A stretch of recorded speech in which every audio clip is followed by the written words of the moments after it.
বাংলাদেশের প্রকৌশল শিক্ষার্থীরা সরকারি চাকরিতে নিয়োগ ও পদোন্নতিতে বৈষম্যের অভিযোগ তুলে আন্দোলন করছেন। তারা অভিযোগ করছেন যে ইঞ্জিনিয়ারিং বিশ্ববিদ্যালয় থেকে পাশ করা শিক্ষার্থীরা বৈষম্যের শিকার হচ্ছেন, বিশেষ করে ডিপ্লোমাধারীদের জন্য কোটা সুবিধার কারণে।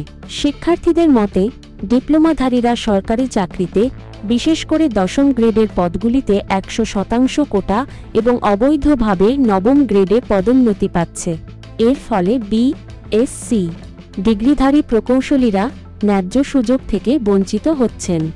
তারা বলছেন, বিএসসি ডিগ্রি প্রয়োজন এমন চাকরি কেবল বিএসসি ডিগ্রিধারীদেরই পাওয়া উচিত, শুধুমাত্র ডিপ্লোমাধারীদের নয়। এই বৈষম্যের কারণে অনেক যোগ্য প্রকৌশলী দেশ ছেড়ে বিদেশে পাড়ি জমাতে বাধ্য হচ্ছেন, কারণ তারা দেশে ভালো চাকরি পাচ্ছেন না। আন্দোলনের অংশ হিসেবে বেশ কয়েকটি প্রকৌশল বিশ্ববিদ্যালয়ের শিক্ষার্থীরা বুধবার লং মার্চ টু ঢাকা কর্মসূচি পালন করেন। তারা সকালে শাহবাগ মোড় অবরোধ করেন। দুপুরের দিকে তারা প্রধান উপদেষ্টার বাসভবনের দিকে মিছিল করার চেষ্টা করলে পুলিশ তাদের বাধা দেয় এবং তাদের ছত্রভঙ্গ করতে লাঠিচার্জ, টিয়ার শেল ও সাউন্ড গ্রেনেড নিক্ষেপ করে।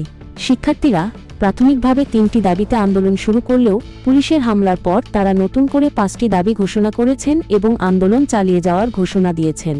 তারা বিশ্বাস করেন যে তাদের দাবি বাস্তবায়িত হলে দেশের প্রকৌশল খাতে দীর্ঘমেয়াদী ইতিবাচক পরিবর্তন আসবে। তারা প্রশ্ন তোলেন যে দেশে এত উচ্চশিক্ষিত প্রকৌশলী থাকা সত্ত্বেও কেন বড় বড় মেগা প্রকল্পে বিদেশ থেকে প্রকৌশলী ভাড়া করা হয় এবং অভিযোগ করেন যে দেশের প্রকৌশলীদের সম্মান, মর্যাদা ও সুযোগ কেড়ে নেওয়া হচ্ছে।